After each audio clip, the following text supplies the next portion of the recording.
Jews in Colonial Mexico, La Mala Raza, and Keeping the Secret. It is, to me, extremely unfortunate that any time I learn of Jews being persecuted in a place and time where I had not known before that they were being persecuted, I'm not surprised. Disgusted, yes, but not surprised. Such is the case with Jews living in Colonial Mexico, also known as New Spain, during the period of 1521 AD through 1821 AD.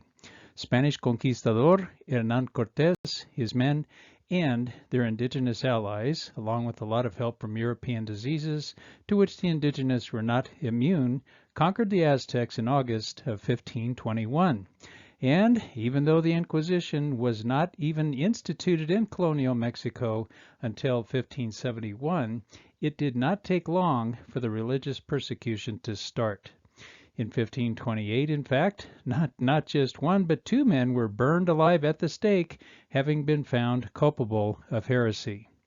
One of the men burned at the stake had been a carpenter for none other than Hernán Cortés himself. Jews in particular were referred to by some as La Mala Raza, which loosely translated means the bad breed. And if you were part of this so-called bad breed, it was seriously important to try to engage in keeping the secret. The Mexican Inquisition remained active until the year 1820, right before Mexico gained its independence from Spain in 1821.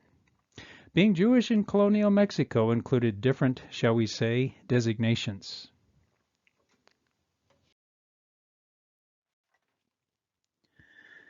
The Jews of New Spain who converted to Christianity are usually called conversos, although they are also known as New Christians to distinguish them from the more numerous Old Christians. Some Jews converted voluntarily. Crypto-Jews were persons who secretly remained faithful to Judaism while practicing another religion which they or their ancestors were forced to accept, and they were referred to as crypto-Jews. The term marranos was not only a pejorative term for Jews that had supposedly converted to Christianity, it was intended to be abusive. From its earliest use, it was intended to impart a sense of loathing.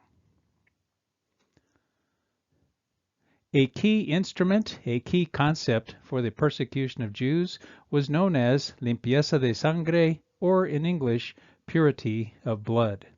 The legal concept of limpieza de sangre developed in Spain around the 15th century as a way to differentiate between old Christians of Catholic heritage and conversos, the newer Christian converts of known or suspected Jewish or Muslim heritage. This idea was used to develop statutes preventing those of Jewish heritage from participating in many areas of civic life.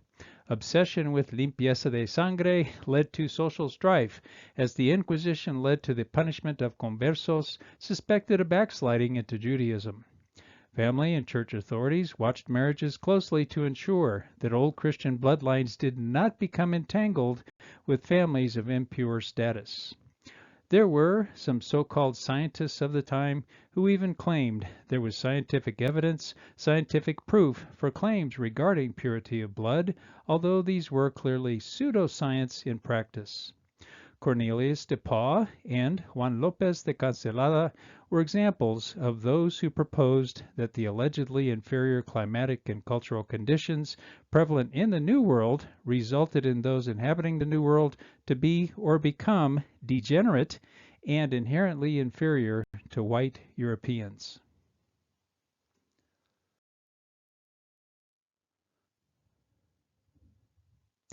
Now, in order to carry out religious persecution, a process or an event called the auto da fe was used.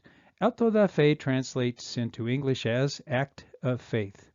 The auto da fe was a public ceremony during which the sentences upon those brought before the Inquisition were read, and after which the sentences were executed by the secular authorities. It's thought the Church used secular or civil authorities to carry out sentences in order to help keep blood off the church's hands. In colonial Mexico, there was one ethnicity that found itself exempt from the Mexican Inquisition, and that was the indigenous peoples. It was thought the indigenous weren't in a place to understand Christianity well enough, and as such, they should not be held accountable. They were thought of as legally as minors and have been referred to as gente sin razón, which roughly means they were born without purpose.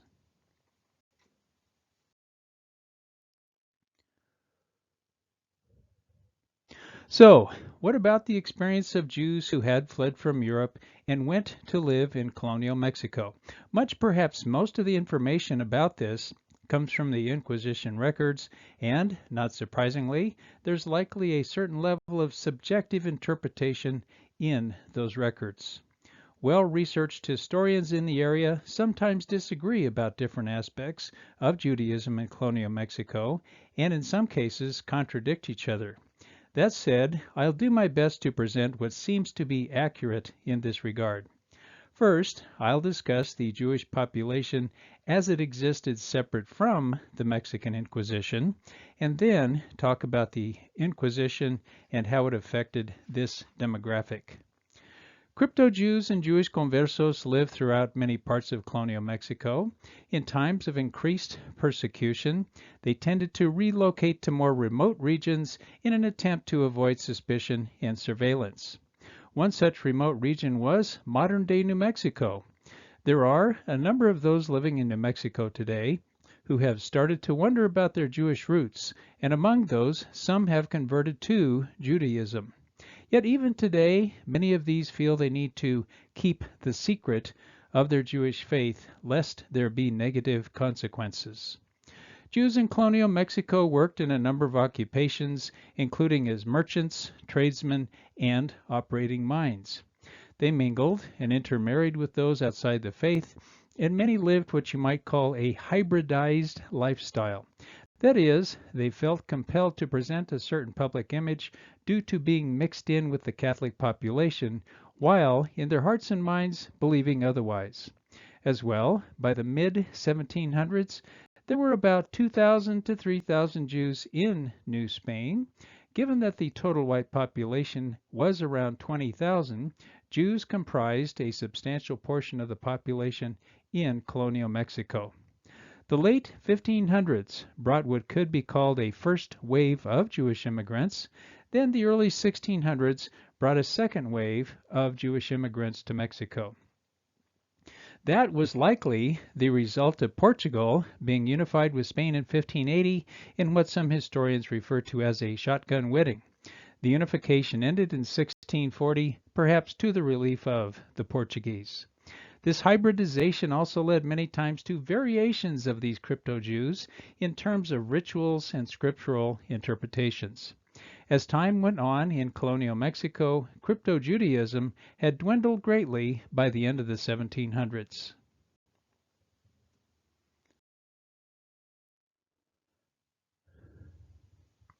Now, how did the existence of the Mexican Inquisition affect those of the Jewish faith? This is a very difficult question to answer by the fact that well-researched historians on the subject seem to disagree about certain aspects of this matter. What is known is this. In 1523, King Charles V declared non-Christians could not emigrate to the New World. But the fact this decree was repeated strongly suggests non-Christians disregarded the decrees and emigrated to colonial Mexico anyway. Some understandable questions might be,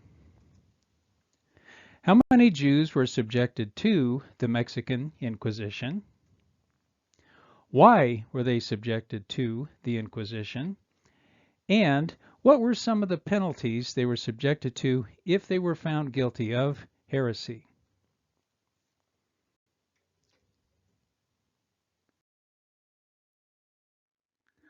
Most heresy cases took place at the end of the 16th century and 1640 to 1650, probably about 500 cases. One likely reason, this is the time frame when Portugal was annexed by and incorporated into Spain. There were Jews in Spain that relocated to Portugal after the 1492 expulsion in an attempt to escape persecution. Once the two countries were united, though, that changed things for them. As a result, there were Jews in Portugal that relocated to the New World. This resulted in an extraordinary influx into colonial Mexico. Hence the increase in persecution of crypto-Jews and Jewish conversos in New Spain.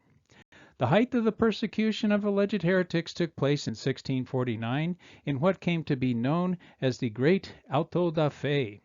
More than 200 Jews were persecuted in this particular process. One estimate claims about 50 people, mostly Portuguese, were executed as a result of this auto da fe.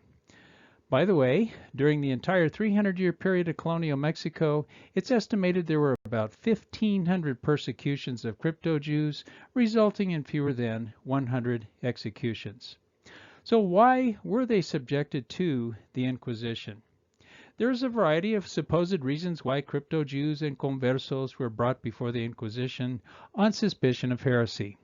For example, eating rituals that were particular to Jewish custom might be a giveaway with regard to practicing the Jewish faith.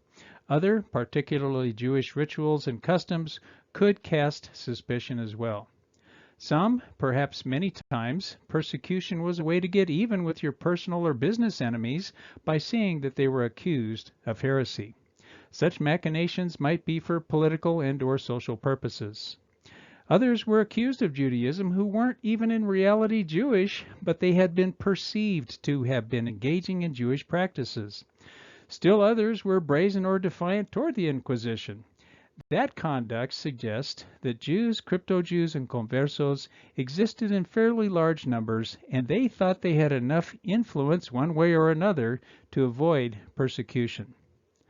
What were some of the penalties they were subjected to if they were found guilty of heresy? Confiscation of your assets, your property, was almost inevitable. Women found culpable of heresy were often sentenced to serve in convents, sometimes for life. Some were put in prison where it wasn't that uncommon to die from unsanitary conditions. Torture, including the well-known and notorious rack, was used. Those inflicting the rack torture would make a record of the number of screams, which turn of the rack wheel resulted in the accused making a confession, how much water was used in waterboarding, and so on. Being burned alive at the stake was, of course, an unimaginably horrific end to your life. There are some different theories as to why this type of execution was used. The screams and the smell of burning flesh did send a message to onlookers about how truly horrible this was, and of course led them to believe they should avoid heresy. The church didn't like to spill blood, and burning was thought to somehow have a cleansing property to it. And then there was public shaming by being forced to wear particular forms of tunics known as the San Benito, or the Fuego Revolto, or the Samarra. These were sometimes combined with a conical cap similar in style to a dunce cap called a capirote. A central purpose of this penitential garb was to humiliate and degrade the transgressor and turn him or her into a pariah. It was also meant to bring disgrace upon your family.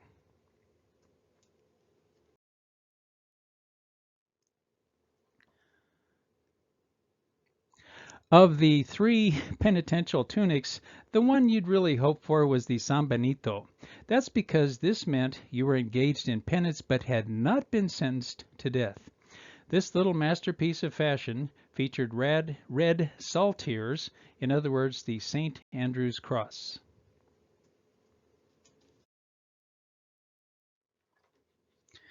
A worse fate than the San Benito was the wearing of the Fuego Revolto. The hapless victim wore this tunic before being strangled to death and then having their corpse lit on fire. This prescient garment was adorned with flames pointing downward.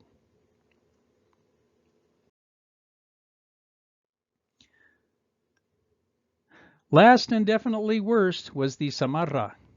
Bedecked with an array of dragons, devils, and flames, the samarra was worn by heretics who were doomed to be burnt alive at the stake. Over time, the term San Benito became the ubiquitous term for all three of the penitential tunics.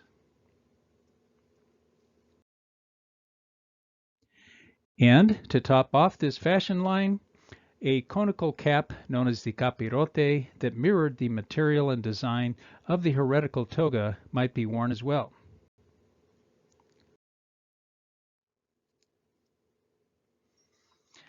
After about the year 1650, the Mexican Inquisition had become unpopular with the viceroys of New Spain as well as with the aristocracy. In addition, not surprisingly, it was detested and abhorred by other demographics, including the Indians and mestizos. From the early 1700s through 1820, the Mexican Inquisition had a pretty tough time filling jobs, and in 1820 it was abolished. Mexico gained its independence from Spain in 1821, and it was then decided that Roman Catholicism was to be the only religion tolerated in this new nation. Well, that, of course, didn't bode well for anyone who wasn't Catholic, including the Jews. But that's another different discussion for another different day.